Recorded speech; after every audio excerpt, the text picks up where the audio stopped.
వక్రతుండ మహాకాయ కోటి సూర్య సమప్రభ నిర్విఘ్నం కురు మే దేవ సర్వకార్యేషు సర్వదా. ఓం గం గణపతయే నమః. అందరికీ ముందుగా వినాయక చవితి శుభాకాంక్షలు. మీరందరూ వినాయక చవితి పూజ ఎలా జరుపుకున్నారు? మేమైతే చాలా బాగా జరుపుకున్నాము. మా వారు ఇంకా పిల్లలు మాత్రమే ఈసారి పూజ చేశారు. నాకైతే పూజకి వీలు కాలేదు, అందుకని మా వారు పిల్లలు మాత్రమే చేశారు. అయినా కూడా చాలా బాగా చేశారు. నేనైతే ప్రతి పండుగని మిస్ కాకుండా చాలా వరకు అయితే చేస్తూ ఉంటాను. సో మా పిల్లలకి ఇంకా మా వారికి కూడా కొంచెం పూజ అంటే ఇంట్రెస్ట్ కలిగింది. నేను ఎప్పుడు చేస్తూ ఉంటాను కదండి, అందువల్ల వారికి కూడా చెయ్యాలని అయితే అనిపించింది. నేను చేసేటప్పుడైతే వాళ్ళు హెల్ప్ చేస్తూ ఉంటారు కదండి, సో అందువల్ల అయితే వాళ్ళకు కూడా ఎంతో కొంత పూజ చేయాలి అని అనిపిస్తూ ఉంటుంది. వినాయక చవితి అంటేనే పిల్లల పండుగ. ఇంకా చదువుకునే పిల్లలు వాళ్ళ బుక్స్ అవి పెట్టుకొని చక్కగా వినాయకుడికి ఉండ్రాళ్ళు పోసుకొని బాగా చదువు రావాలని అయితే అనుకుంటారు, స్వామికి మొక్కుకుంటారు. సో ఇక్కడైతే మా వారు మండపం తయారు చేస్తున్నారు స్వామివారి కోసం. ఇంట్లో ఉన్న పీటలతోనే మండపం అయితే రెడీ చేశారు. మండపంలో స్వామివారిని కూర్చోబెట్టి పత్రి అయితే పెడుతున్నారు. మా పిల్లలు బజారుకి వెళ్ళి మట్టి వినాయకుడిని తీసుకొని వచ్చారు. మట్టి వినాయకుడికే మనం పూజ చేయాలి, ఎందుకంటే ప్రకృతిని కాపాడటం కూడా మన బాధ్యతే కదా. ప్లాస్టర్ ఆఫ్ ప్యారిస్ విగ్రహాలు ఇంకా కెమికల్ రంగులు మన నదులను, చెరువులను కలుషితం చేస్తాయి. మన ఆరోగ్యానికి ఇంకా జలచరాలకు కూడా హాని కలిగిస్తాయి. కాబట్టి మనం మట్టి విగ్రహాన్నే పూజించాలి. ఇక్కడైతే ఆల్మోస్ట్ మండపం అయితే రెడీ అయిపోతుంది. మా చిన్నబాబు అయితే హెల్ప్ చేస్తున్నారు మా వారికి. ఇక్కడ మా పిల్లలైతే జిల్లేడు పువ్వులతో స్వామివారికి మాల తయారు చేస్తున్నారు. చిన్నబాబు అయితే పూలు ఒక్కొక్కటి తీస్తున్నాడు. ఇంకా మా పెద్ద బాబు అయితే దండ అయితే తయారు చేస్తున్నాడు. ఇద్దరు సరదాగా కబుర్లు చెప్పుకుంటూ అయితే దండ ప్రిపేర్ చేస్తున్నారు. పిల్లలతో అయితే ఇలా చేయించడం వల్ల మన పండుగలు ఇంకా మన సాంప్రదాయాల గురించి పిల్లలకైతే ఎంతో కొంత అవగాహన అయితే కలుగుతుంది. రేపు వాళ్ళు పెద్ద అయినాకైతే వాళ్ళు కూడా ఇలానే చేసుకుంటారు. వాళ్ళ పిల్లలతో కూడా ఇలానే ఫెస్టివల్స్ చేసుకుంటారు. చూడండి, ఇక్కడ మండపం అయితే రెడీ అయిపోయింది. స్వామివారికి పాలవెల్లి కూడా కట్టారు, లైటింగ్ కూడా వేశారు. చాలా అందంగా అయితే వచ్చింది మండపం. ఇంకా మా చిన్నబాబు అయితే దీపారాజనకి రెడీ చేస్తున్నాడు. ఆయిల్ ఇంకా ఒత్తులు వేస్తున్నాడు. ఇంకా ఇక్కడ మా వారు అయితే పసుపు వినాయకుడిని అయితే చేస్తున్నారు.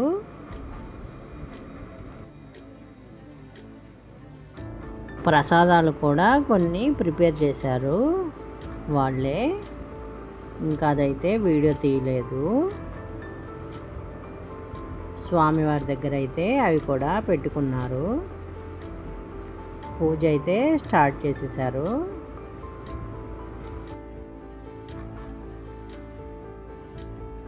ఆ బొజ్జగన్నపయ్యకి గంధము ఇంకా కుంకుమ బొట్లు పెట్టుకుంటున్నారు.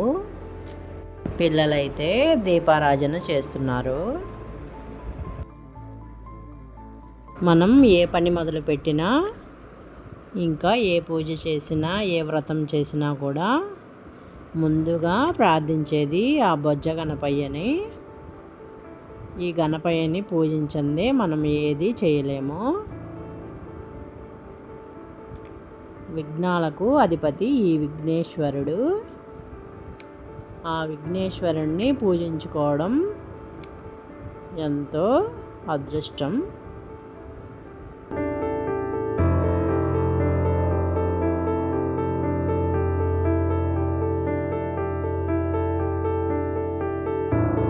పూజ అయితే నండూరి శ్రీవాణి ఛానల్లో పూజా వీడియో పెట్టుకొని పూజ అయితే చేసుకుంటున్నారు.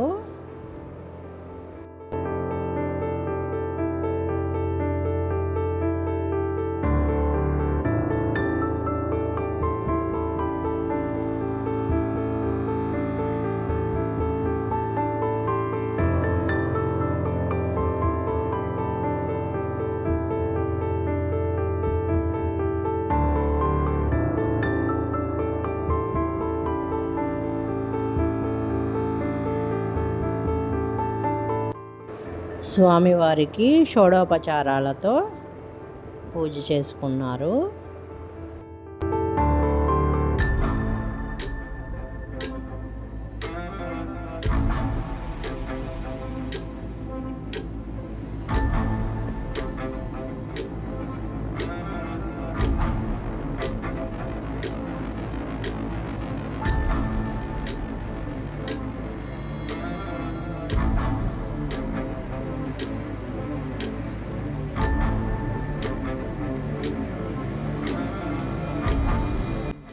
స్వామివారిని చూడండి ఎంత ముద్దుగా ఉన్నారో. స్వామివారు అయితే చాలా అందంగా అయితే ఉన్నారు. ఇంకా మా పిల్లలు తయారు చేసిన జిల్లేడు పూలమాల అయితే వేశారు స్వామివారికి.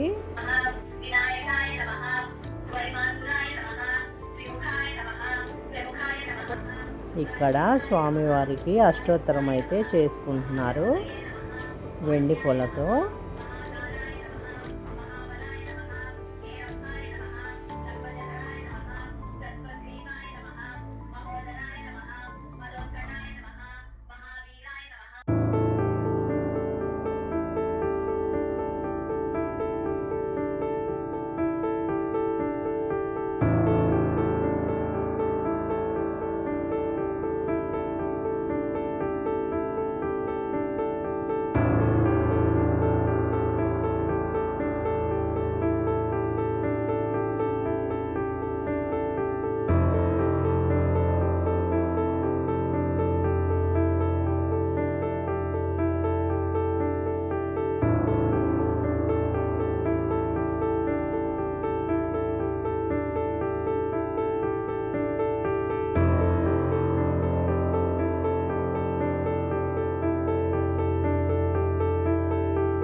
మా వారు ఇంకా పిల్లలు కలిసి పూజ అయితే చాలా చక్కగా అయితే చేశారు. నాకైతే హ్యాపీగా అయితే అనిపించింది.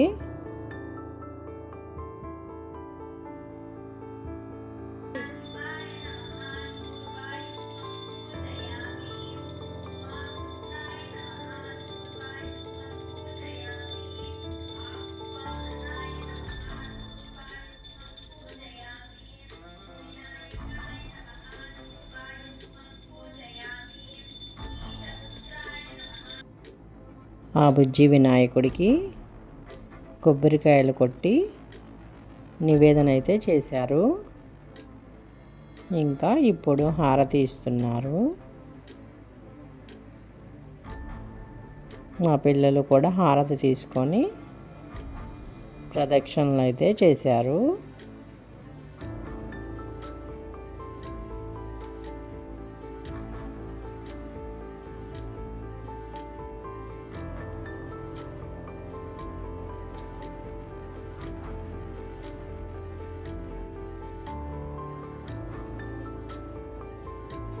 ఇక్కడ మా పెద్ద బాబు అయితే వినాయక వ్రత కథలు చదువుతున్నాడు. బంగారంతో కానీ వెండితో కానీ లేదా కనీసం మట్టితో కానీ ఇలా కథలన్నీ చెప్పుకొని అక్షంతలు అయితే తల మీద వేసుకున్నారు. పూజ అంతా కంప్లీట్ అయిపోయిన తర్వాత స్వామివారికి చామరం అయితే వేస్తున్నారు. చూశారు కండి, ఇదైతే మా ఇంటి వినాయక చవితి పండుగ. ఇలా అయితే పూజ చేసుకున్నాము. ఈ వీడియో కనుక మీకు నచ్చితే తప్పకుండా లైక్ చేయండి, షేర్ చేయండి. Subscribe to Savitri vlogs.